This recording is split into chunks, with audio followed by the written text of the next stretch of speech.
যে মানুষটাকে আপনি আজ খুব বাজেভাবে ঠকালেন, সে মানুষটা আপনাকে অভিশাপ দিক বা না দিক, আপনিও একদিন খুব বাজেভাবে ঠকে যাবেন।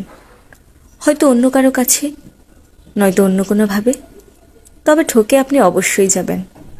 কারণ বাস্তবতা হচ্ছে, তার থেকে আপনার মুক্তি মিললেও তার রুহের হায় থেকে আপনার কখনোই মুক্তি মিলবে না। কাউকে বিনা কারণে অন্যায়ভাবে আঘাত করে কারোর সাথে বেইমানি কিংবা প্রতারণা করলে সাময়িকভাবে আপনি নিঃসন্দেহে ভালো থাকবেন, তবে বেশি দিন ভালো থাকবেন না। জীবনের শেষ দিন পর্যন্ত তো কখনোই নয়। আর ওপারের কথাটা না হয় নাই বললাম। বিশ্বাস ভাঙার প্রতিযোগিতায় আপনি খুব দক্ষতার সাথে কারো বিশ্বাস ভাঙছেন। আপনার দেওয়া দুঃখ কষ্টে প্রার্থনায় বসেও কেউ চোখের জল ফেলছে।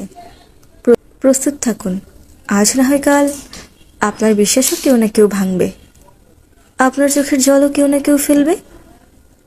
ইচ্ছাকৃতভাবে আপনি কারো ক্ষতি সাধন করলে আপনারও কোনো না কোনোভাবে ক্ষতি হবে। অন্যের দুর্বলতা, সরলতা কিংবা ভালোবাসার সুযোগ নিয়ে আপনি যা যা অন্যায় করবেন, গোলাকার এই পৃথিবীতে ঘুরে ফিরে তার সবটাই ফিরে পাবেন, শুধু সময়ের অপেক্ষা মাত্র।